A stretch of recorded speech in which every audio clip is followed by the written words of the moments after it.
Smoking is injurious to health. It causes cancer.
ওটা নিয়ে বেশি মাথা না ঘামালেও চলবে।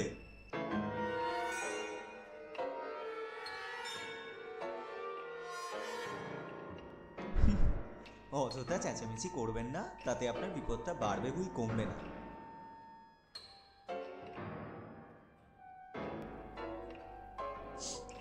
অযথা প্যানিক করবেন না প্লিজ, আমি চোর ছ্যাঁচর নই। তাই অযথাই রাত্রিবেলা পুলিশ টুলিশে খবর দিয়ে তাদের আর বিব্রত করবেন না প্লিজ। আশ্চর্য তো, বলা নেই কওয়া নেই, মাঝরাতে অচেনা অজানা মানুষের ঘরে ঢুকে বসে আছেন আর বলছেন প্যানিক করব না, আবার পুলিশে ফোন করতেও বারণ করছেন। মিলিটারি যখন প্রতিবেশী তখন আর ওদের খবর দিয়ে কি লাভ বলুন? তাছাড়া ওরা তো আপনারই লোক। মানে কে আপনি? কি হবে পরিচয় জেনে? অচেনা তো। আর তাছাড়া চীনের দালালদের কোনো পরিচয় হয় কি? ঠিকই ধরেছেন। আর নেহাত মাঝ রাস্তায় রাষ্ট্রীয় খোঁজও তাড়া করেছিল, না হলে শখ করে কি আর কেউ এত রাত্রে অন্যের বাড়িতে ঢোকে?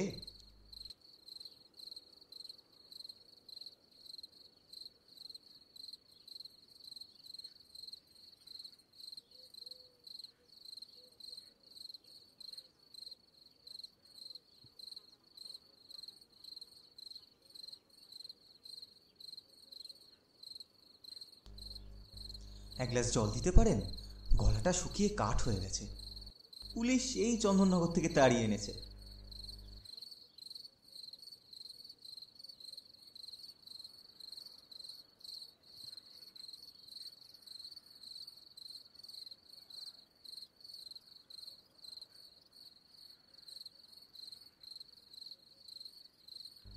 আর শুনুন, দয়া করে বেফাস কিছু করবেন না।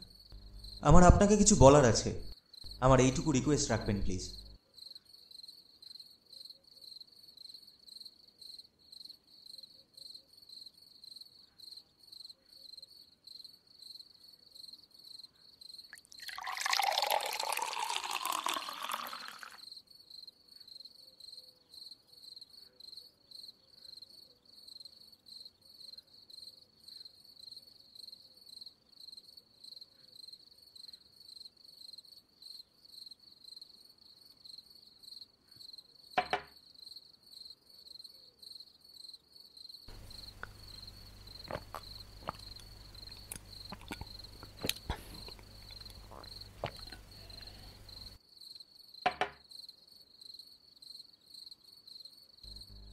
কি কি দেখছেন?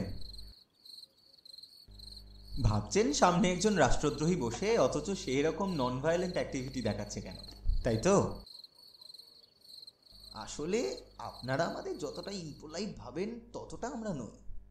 আমরা রেবেল হতে পারি, কিন্তু একটা কঠোর অনুশাসন আমাদেরও আছে। কমরেডদের কাছে সাফ অর্ডার আছে, একান্ত বিপদে না পড়লে একটাও গুলি বেরোবে না রিভলভার থেকে। নইলে আপনাদের মতো আমরাও শুট অ্যাট সাইট অর্ডার অনায়াসে মেনে চলতে পারি, কিন্তু সেক্ষেত্রে কোনো হেজিটেশন ফিল করবো না আমরা। আমরা ভেবে দেখবেন কথাটা, আমরা সবাই ডায়ালেকটিক্সের লোক, কিন্তু কাজেই অযৌক্তিক কথাবার্তা কমই বলি।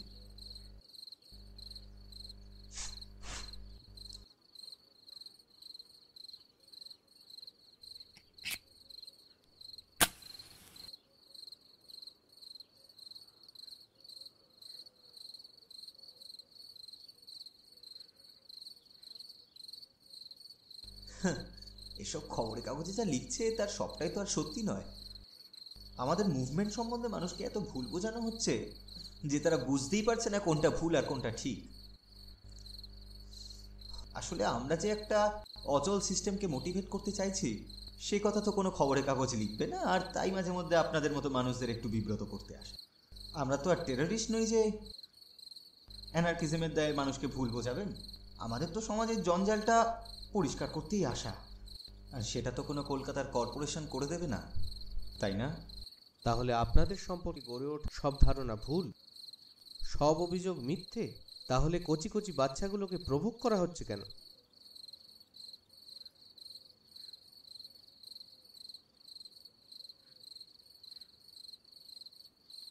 আপনার হয়তো জানার কথা, মাস তিনেক আগে ময়নাগুড়ি বেল্টে পুলিশ যাদেরকে রেবেল সন্দেহে মেরেছে তারা আসলে 4 জন টিচার ছিল, আর তাদের মধ্যে যারা সরকারের টার্গেট ছিল তারা ঠিকই জাল কেটে বেরিয়ে গেল। এটাকে আপনারা কি বলেন? Ideal democracy? সে তো আপনাদের জন্য। আপনাদের ভুল স্যাক্রিফাইসের খেসারত দিতে হলো। আসল 4 জন তো ঠিকই পালিয়ে গেল।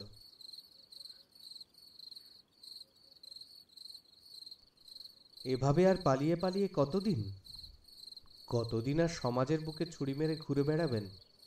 হ্যাঁ, তর্কের খাতিরে যদি মেনেও নিই যে এটা একটা অচল সিস্টেম, কিন্তু সেই অচলতার প্রতি এমন কোনো কন্ট্রিবিউশন দেখাতে পারেন যেটা সামান্য হলেও সমাজটাকে পরিবর্তন করতে পেরেছে?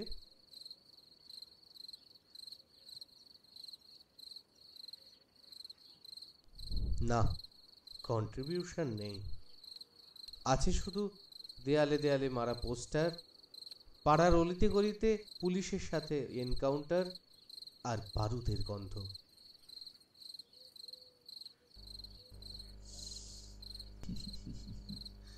আপনাকে দেখছি আর ডায়ালেকটিক্সের চ্যাপ্টারের বাইরে রাখা যাবে না। আসলে কি জানেন তো, আমরা তো মানুষ, আমাদেরও পরিবার আছে, ঘরে মা বাবা আছে, ভাই বোন আছে। তবু কেন আমরা এই চক্রব্যূহে ঢুকছি জানেন? যাতে মানুষকে ভুল বোঝানো না হয়, যাতে মানুষকে এটা বোঝানো না হয় যে আমাদের দেশ স্বাধীন গণতান্ত্রিক একটি দেশ। যে দেশ 1947-এর পর থেকে খুনোখুনি, রাহাজানি, কালোবাজারি আর দুর্নীতিতে জর্জরিত, সে দেশকে আপনি স্বাধীন বলতে রাজি তো? ভুলে যাবেন না, পরাধীন ভারতবর্ষে শুধু গান্ধীজির কথায় কাজ হয়নি, মানুষ নেতাজি পথও বেছেছিল। তা এত রাতে আপনি কি এই হিতোপদেশের বাণী শোনাতে এসেছেন নাকি? Not at all. কিন্তু আপনার মতো বামপন্থী মানুষদেরও তো এসব শোনা দরকার আছে। 22 বছর আগে রাজাবাজারে পড়াকালীন যেসব মতবাদ গ্রহণ করেছিলেন তার সবটা নিশ্চয়ই ভুলে যাননি। রাজাবাজার মানে? আপনি কি করে জানলেন? চমকাবেন না, আপনার সম্পর্কে সবকিছুই আমাদের জানা, আর সব জেনে শুনেই তো আজ আপনার বাড়িতে হাজির হয়েছে। মানে এ আপনি? ঘাবড়াবেন না, আপনি আমাদের টার্গেট নন। আসলে আপনারই একটা জিনিস আমাদের এক কমরেডের কাছে বহু বছর যাবত পড়ে আছে, তারপর সেও দিতে ভুলে গিয়েছিল আর আপনিও তার সাক্ষাৎ পাননি। আপনি ঠিক কার কথা বলছেন বলুন তো? মাফ করবেন, কি বললাম না, আমাদের এই লাইনে কমরেডদের নাম ধাম বলা মানে। অবশ্য জিনিসটা দেখলে হয়তো আপনার কিছু মনে হবে।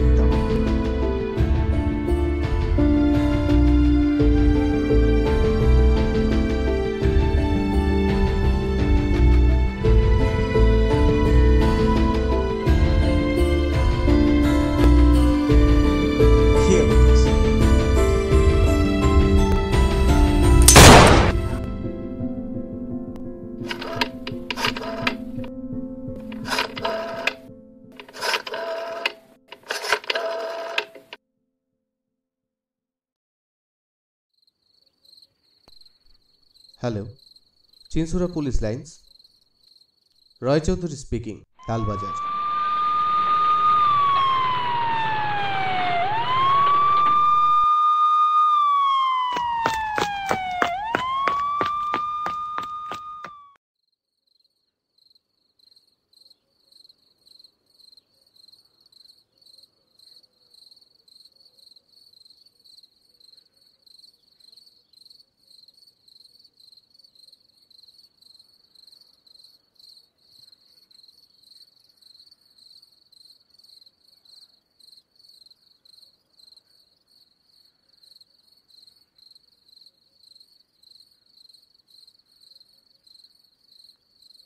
স্যার,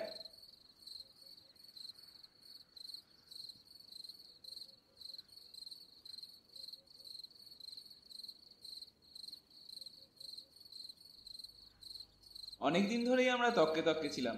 ব্যাটার এরিয়া ছিল শ্রীরামপুর। ওদের একটা অ্যাসাসিনেশন প্ল্যান ছিল, টার্গেট ছিল এই চুচুড়ারই আইজি।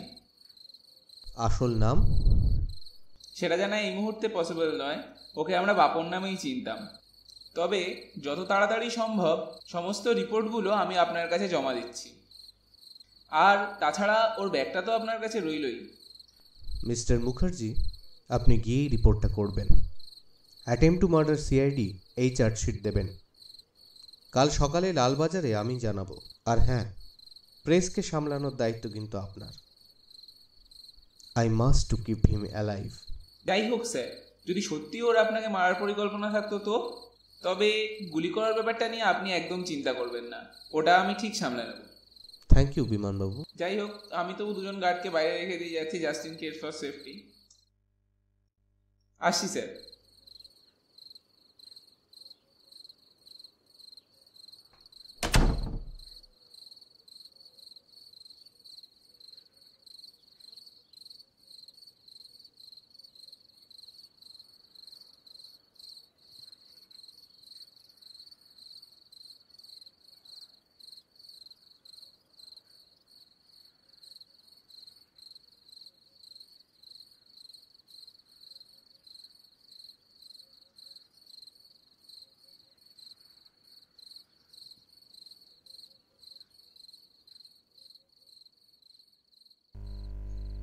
জয়, বইটা অনেক বছর ধরে আমার কাছেই পড়েছিল।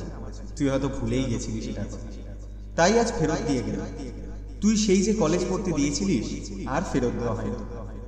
অবশ্য বন্ধুদের মধ্যে ঋণ শোধ কোনোদিনই হয় না, শোধ করা হলেও সেটা বন্ধুত্বের অপমান। তাই বলে আমাদের সেই 22 বছর আগে হারিয়ে যাওয়া বন্ধুত্বকে অপমান করছি না। তবুও আমি তোর কাছে অনেক ঋণী। হাজারো তোর জন্যই আজ বিপ্লবকে চিনতে শিখেছি। যতই তুই এখন সরকারি পদ পাস না কেন, তোর ভিতটা হয়তো এখনো পুরো আগের মতোই আছে। কারণ একসময় তুই আমাকে মার্কসিজম সম্বন্ধে চিনতে শিখিয়েছিলিস, বুঝতে শিখিয়েছিলিস। জানি না এত কাছে থেকেও চিনতে পারবি কিনা। আর যদিও বা চিনতে পারিস, তাহলে তখন কি অবস্থায় থাকবো জানি না। তবুও এত বছরের শিকড় বাকর তো, তাই রিউনাইনের ইচ্ছেটা আর চেপে রাখতে পারলাম না। এটা হয়তো অনেকে বলবে বোকামি, একেবারে চক্র বয়ে ঢুকে পড়েছি। কিন্তু আমার নামই যে অভিমন্যু, মহাভারতের কথা কি কেউ ভুলতে পারে? তাই ছদ্মবেশী এলাম, হয়তো ধরা পড়ে যাবে, কিন্তু বিপ্লব জারি থাকবে আমার। আর তোর প্রতি সাবধানে থাকিস, কারণ আমাদের টার্গেট তুইও কিন্তু বাদ নেই। ইতি কমরেড অভিমন্যু, লাল সেনা।